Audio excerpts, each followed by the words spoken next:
আল্লাহ বলে প্রত্যেকটা নাফরমান পাপী জাহান্নামী কিয়ামতের দিন আল্লাহকে বলবে, আল্লাহ আজকে এই হাসরের ময়দানে আপনি আমার ভাই, আমার স্ত্রী, আমার সন্তান, আমার মহল্লাবাসী, এমনকি গোটা পৃথিবীবাসীকে জাহান্নামে দিয়ে দেন, তবুও আমারে বাঁচায় দেন।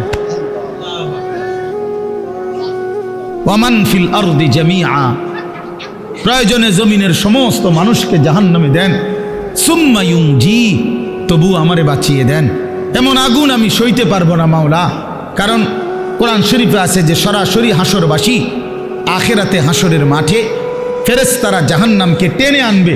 ওয়াজিআ ইয়াউমাইযিন বিজাহান্নাম, জাহান্নামকে দুই চোখে দেখবে মানুষ।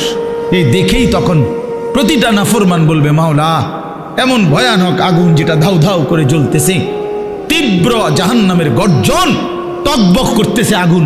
আল্লাহর নবী বলবেন, জাহান্নামের বিকট গর্জনে গোটা হাসরের ময়দানের ইমানদার নাফরমান, আরে নবী আউলিয়া সিদ্দিক পর্যন্ত চিৎকার দিয়া বলবে, ইয়া রব্বি নফসি নফসি।